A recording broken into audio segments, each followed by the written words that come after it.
प्रसन्न Kumar Pandey, chairman Attabira RMC.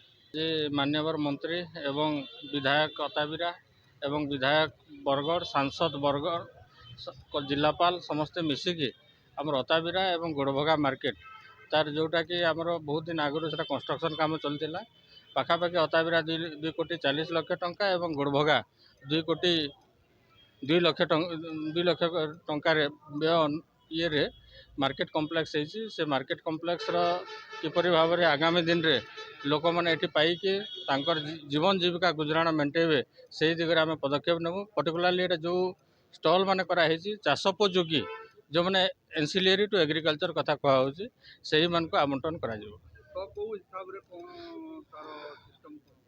ना या मोडालिटी आम बाहर करूँ जे सबलेटिंग कथा जोटा पर्टिकुलाली गोटे बहुत जगह आप देखिए सबलेटिंग कथा हुए सबलेटिंग टाक एथर आम पूरापूरी भाव में मना कराहब।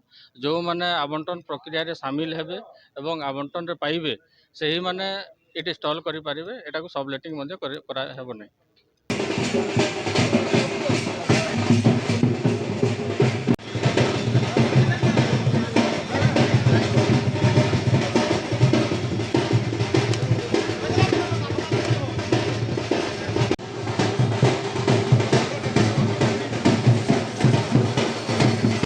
नियंत्रित बजार कमिटी माने मार्केट कॉम्प्लेक्स उद्घाटन है आज सब बड़ कथा अताबिरा गोटे छिलमिंडा के मान्यवर मंत्री क्राफ्ट विलेज डिक्लेरेशन कर धन्यवाद।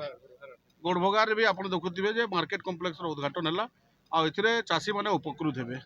आज कार्यक्रम मान्यवर मंत्री श्री प्रदीप बलवंत सामंत आज जो नूतन दुकान गृह आम बरगढ़ आमर जेन गोड़भगा अच्छी कराला एवं अताबिरा भी आज प्रोग्राम थिला बरगढ़ भी जेन आरएमसी मार्केट बिल्डिंग आज सेटा भी उद्घाटन है।